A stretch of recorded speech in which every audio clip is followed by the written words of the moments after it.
Баршаңызға сәлем. Мен бүгін сіздерге осындай жұмыртқасыз 3 заттан тұратын пирогтың рецептімен бөліскім келіп тұр.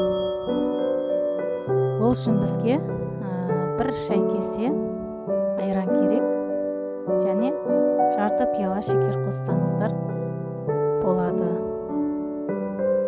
Және екеуін жақсылап венчикпен араластырып аламыз. Егерде сіздерге бұл негізі кішкентай пирог, сіздерге үлкендеу керек болса 2 пиала айран және 1 пиала шекер қоссаңыздар болады. Және 1 пиалаға жетер-жетпес ұн қосасыздар. Және жарты қасық сода қосып жіберсеңіздер болады. Жақсылап араластырып аламыз.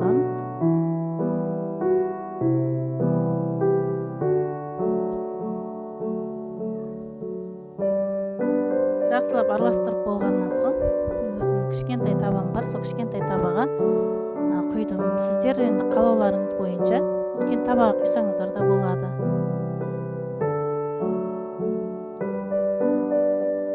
Кішкентай табаға жайғастырып,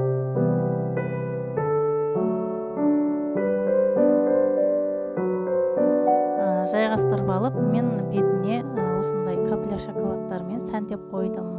Енді қалауларыңыз бойынша қойсаңыздар болады, жеміс-жидектер қойсаңыздар болады, құлпынай, алма қойсаңыздар болады. Қалаған жеміс-жидектеріңіз, енді үйде қандай жеміс-жидек бар, соны қойып сәндеп істесеңіздер болады. Печкада пісіріп алып, міне осындай әдемі болып шықты. Негізі кішкентай пирог тестасын дайындадым. Сіздерге үлкендеу керек болса, осыны 1-2 есеге көбейтіп істесеңіздер болады.